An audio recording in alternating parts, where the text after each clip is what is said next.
Kevin Hart, owner of the Philadelphia Hitmen, a.k.a. the champions, future champions of this PBA Bowl League. Philadelphia Hitmen in your face. Ow! Oh, what? Oh, great to have Kevin Hart bring his lively style to the PBA, the Philadelphia Hitmen owner, actor, comedian, host of a number of shows on MTV and BET as well. Won a 2012 BET Award for Best Actor. Appeared in a number of movies, including 40-Year-Old Virgin and Soul Plane. MVP at the 2012 NBA All-Star Weekend Celebrity Game, even though he got thrown out of the game in the fourth quarter. Well, you know, he's a troublemaker. And that's what his team likes about him. So the clubs have switched lanes. The Hitmen, the top seed, down by 22. Loshedder now for his first ball in the back half of this game on a different lane. He's now on the right side. Spare in his first. Is it going to come back? 10-10. Boy, they needed it, too, to cut into that deficit. And a really good shot by Chris Loshedder. Leaves a nasty ring in 10. Great knee bend there. Great balance. Chris gets that hand up underneath the bowling ball, and that's a good shot and a bad result.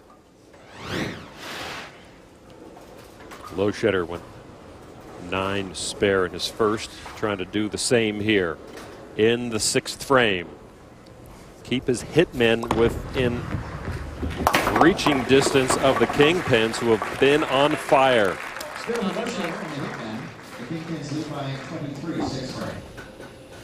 So we're now back to John Zerbinski. Zerbinski can really give his Kingpins a boost here, Randy. And this team has been pretty good on the left lane. And I mean all day long.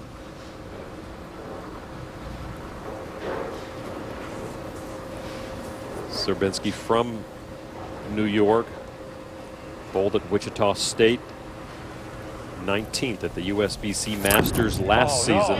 This is, oh no. And there you see why. Oh, wow.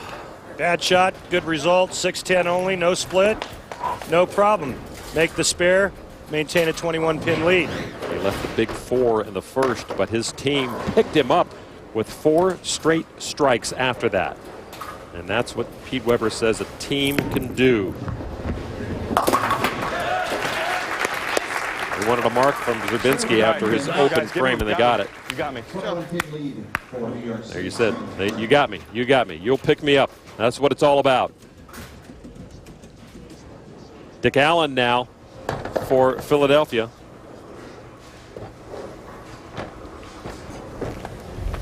Don't see him a lot on TV, but O'Neill knows that Dick Allen can bowl. And that right side rearing its ugly head, Randy. And when we did see Richie Allen on TV, he took advantage of his TV time. He's been very good under pressure, and that's why he's won several titles on the tour. Allen dressed all in white to win his last title, the 2011 PBA Dick Weber Playoffs.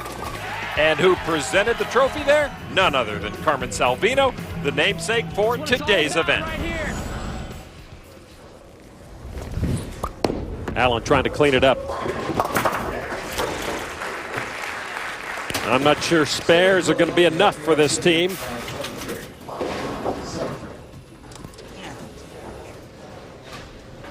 Jack Jurek now for the Kingpins.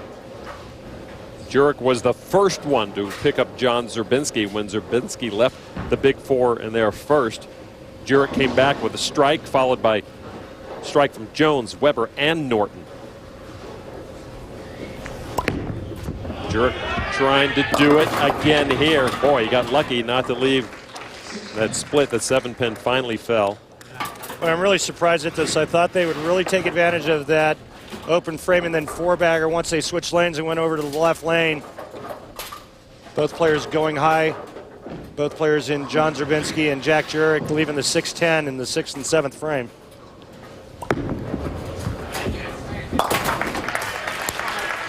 The big guns are coming up next. You know, the Hitmen have an opportunity, but they're going to have to perform.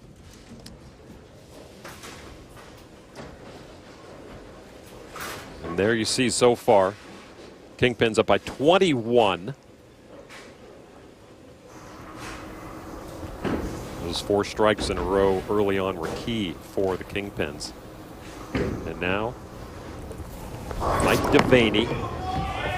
Devaney needs to strike. Missed the head pin. Well, first shot we saw Mike throw, he lost it off his hand. And this one, he just whiffs the head pin. And it couldn't come at a worse time for the Hitmen. He's the 1-2-10. Now all he's going to do is try to slide the head pin over into the 10 pin.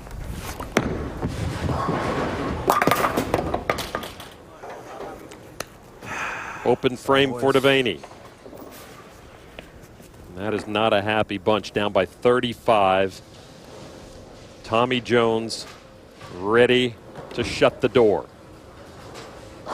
Not a good time to be 35 down and looking at this guy.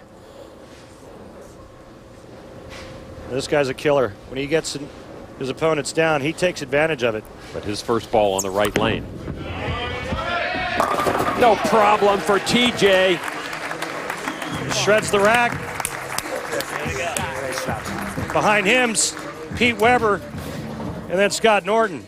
Doesn't look good for the Hitmen. Bill O'Neill now, the franchise player. He's the one who put this team together. It's a do or die right now. They have to strike out to shoot 199. He's the one to get him started. The real deal comes through just like the franchise player should.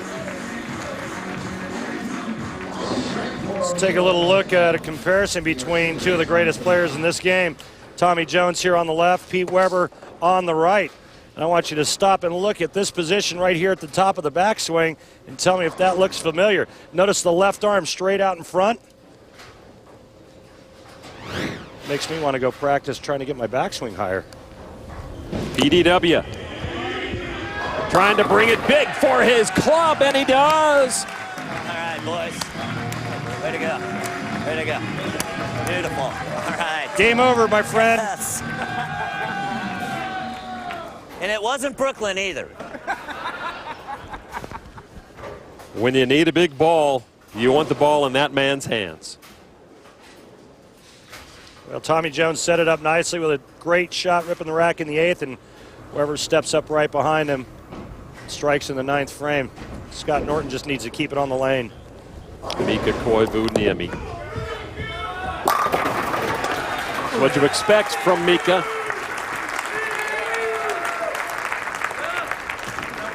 So their anchor will get 2 more balls. And then they need a miracle. That's not going to happen. I know that, yeah. We need to wake him up first. So the top-seeded Philadelphia Hitmen getting their comeuppance. And who better to give you a comeuppance but a New York City team, huh? I'm sorry, what language is that you're speaking?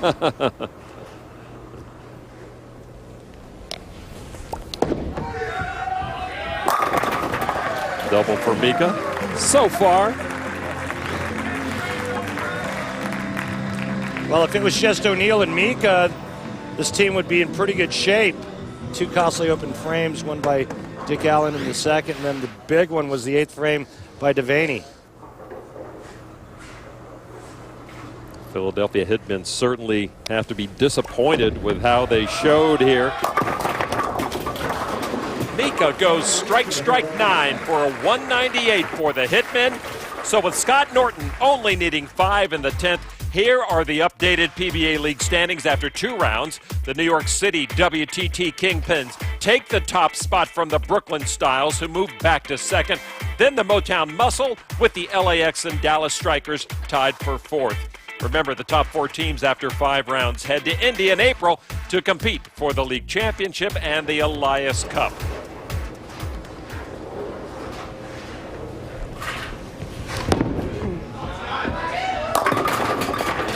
Scott Norton makes it official, and the Kingpins go 3-0 to win round 2 of the PBA League competition here at the Carmen Salvino Classic. That's mine. More to come. A PBA single title on the line after the break as DJ Archer takes on defending champion Andres Gomez. Stay with us.